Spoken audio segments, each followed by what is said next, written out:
Hello दोस्तों, संगीतिफाई में आपका बेहद स्वागत है। मेरा नाम है आशुतोष मिश्रा और मैं आज का टॉपिक लेकर आया हूं आप लोगों के लिए history of Indian music part 2। इसमें हम डिस्कस करने वाले हैं music in Gupta eras and Brihaddeshi. तो गाइस, अगर आपने अभी तक पार्ट 1 नहीं देखी है तो जाकर पार्ट 1 भी ज़रूर देखें। चलिए तो शुरू करते हैं हमारी आज की टॉपिक।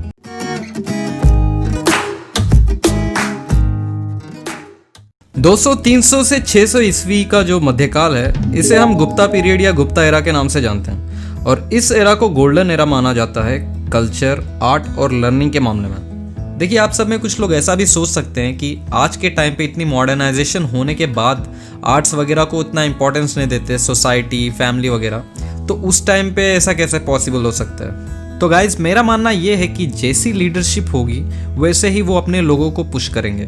फॉर एग्जाम्पल, अगर किसी राज्य का राजा निर्दयी है, क्रूएल है, तो उसके प्रजा को अत्याचार सहना पड़ेगा। उसी तरह अगर राजा विद्वान और दयालु है तो अपनी प्रजा के कल्याण के विषय में नए नए योजना पे काम करेगा। और यहाँ पर हम बात करें गुप्ता साम्राज्य के राजाओं और उनके लीडरशिप के बारे में, तो वो लोग खुद ही आर्ट्स और लर्निंग में खुद ही मास्टर थे। और बताया जाता है जैसे कि राजा हर्षवर्धन जो थे अपने टाइम पे, वो खुद एक बहुत अच्छे सिंगर थे, जिसके रेफरेंस आपको कुछ प्ले में इजीली देखने को मिल सकती है, जैसे कि नागनंदा हो गई, रत्नावली, प्रियदर्शिका एक्सेट्रा। और दोस्तों, यही वो एरा है जिसने हमें कालिदास, वात्स्यायन जैसे लेखक और कवि दिए हैं। कालिदास जो थे वो राजा विक्रमादित्य या फिर कहें चंद्रगुप्त द्वितीय के दरबारी कवि थे और ये हिस्ट्री के यानी गुप्ता पीरियड के one of the most important figure माने जाते हैं। और दोस्तों, जिस किसी को भी कालिदास के बारे में पता नहीं है तो मैं बता दूं, इन्हें इंडियन विलियम शेक्सपियर कहा जाता है, जबकि इनकी जो जीवन काल है वो 4th से 5th सेंचुरी के अराउंड थी, जबकि विलियम शेक्सपियर की जीवन काल around 15th to 16th century के अराउंड थी। इनकी कई सारी वर्क्स है गाइस। स्टोरीज में सबसे बेस्ट शकुंतला मानी जाती है और पोएम्स में मेघदूत और रघुवंश आज भी लोग पढ़ते हैं। बात करें म्यूजिक की तो इस पीरियड में थ्योरेटिकली कोई मेजर चेंजेस नहीं थे, लेकिन आर्ट और म्यूजिक की जो परफॉर्मेंस वेन्यूज थे उस पर काफ़ी चीज़ें देखने मिली। जैसे कि कहा जाता है कि ये परफॉर्मेंस स्पेसेस जो थे वो 4 तरह के थे। पहला, सैक्रिफिशियल एरियाज जहाँ पे बलि वगैरह का रिचुअल चलता है। सेकंड जो है टेम्पल प्रेमिसेस हो गए। थर्ड, स्टेजेस हो गए। और फोर्थ, प्रिंसली कोर्ट्स यानी कि राज दरबार वगैरह हो गए। एक एक कर इसके बारे में मैं आपको बताना चाहता हूँ, ध्यान से समझिएगा।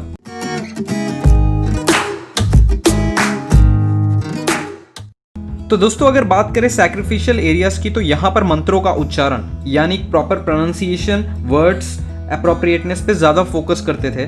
यहाँ पर गलती करने पे उसे काफ़ी अपशकुन माना जाता था, क्योंकि ये जो रिचुअल्स होते थे वो रिलीजियस होते थे और अपने आप में काफ़ी सुप्रीम माने जाते थे, और इसलिए यहाँ पे गलती ना के बराबर ही होती थी। इसमें देखिए गाइस, म्यूजिक इंस्ट्रूमेंट्स भी यूज़ करते थे, बट वो सब सेकेंडरी माने जाते थे, क्योंकि यहाँ पे प्राइमरी वोकल ही होता था, जहाँ से मंत्र का उच्चारण हमें सही प्रॉपर वे से करना होता था।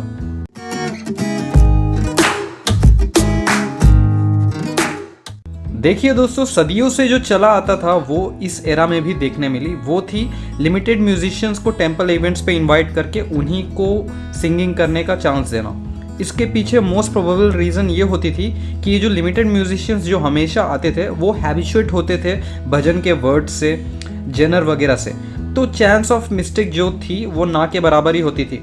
बट गुप्ता पीरियड में क्या चेंजेस हुए, तो इन्होंने कुछ ऐसा किया कि ये जो टेम्पल प्रेमिसेस है इसे 2 स्टेजेस में बंटवारा कर दिया। पहला, जो मंदिरों के अंदर जो म्यूजिक या आर्ट इवेंट होती थी वो as it is limited musicians ही करते थे, लेकिन इसके अलावा मंदिरों के बाहर कोर्टयार्ड में एक सेकंड स्टेज होती थी जिसे ये समाज कहते थे। समाज की मीनिंग गाइस सोसाइटी होती है। इसमें स्पेशलिटी क्या थी, इसमें कोई भी आर्टिस्ट बाहर का अपने आर्ट की परफॉर्मेंस दे सकता था। फिर धीरे धीरे ये जो है समाज वेन्यू एवॉल्व होती चली गई और इसमें डांस एंड म्यूजिक को ऐड करके परफॉर्मेंस देना, जो कि कल्चरल इवेंट की तरह हो गया, और इसे बाद में नाम दिया गया घट निबंधन। और दोस्तों, इससे पहले टेम्पल इवेंट्स वगैरह जो होती थी वो सिर्फ लिमिटेड जेनर्स को ही अलाउ करती थी, लेकिन गुप्ता पीरियड एक ऐसा पीरियड है जिन्होंने art, folk, religious and popular music को भी अलाउ किया टेम्पल प्रेमिसेस में।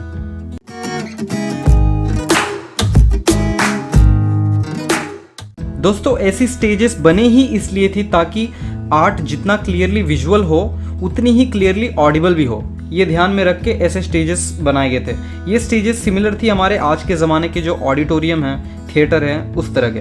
और ऐसे स्टेजेस पे एक्ट या फिर कहें प्ले, म्यूज़िक, डांस, ऐसे कई तरह के आर्ट वगैरह को परफॉर्म किया जाता था।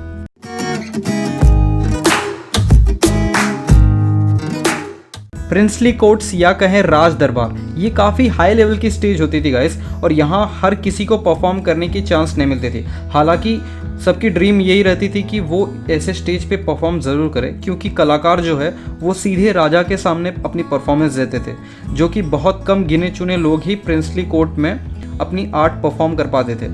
और बड़ी स्टेज होने के कारण यहाँ स्टेज परफॉर्मर्स की आपस में और ऑडियंस से बेटर इंटरेक्शन होती थी।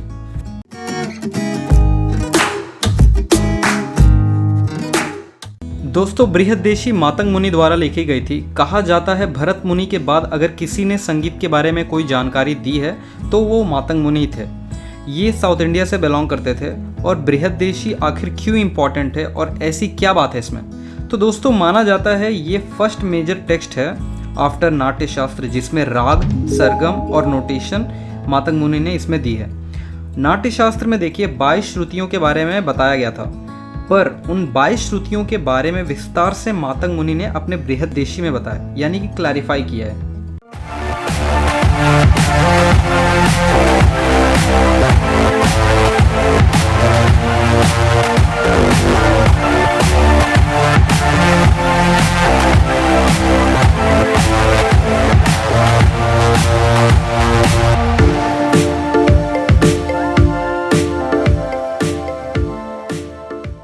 दोस्तों, आशा करते हैं हम कि आपको ये टॉपिक पसंद आई होगी। अगर आपने इस चैनल को अभी तक सब्सक्राइब नहीं किया है तो जल्दी से सब्सक्राइब करें और बेल आइकन को दबाना ना भूलें, ताकि इस चैनल से रिलेटेड कोई भी नोटिफिकेशन आपसे मिस ना हो, क्योंकि हम ऐसे टॉपिक्स पे और वीडियोस लाते रहेंगे हर वीक। तो फिलहाल अलविदा लेना चाहता हूँ मैं आप सभी लोगों से। फिर मिलेंगे हम। Take care and God bless you all.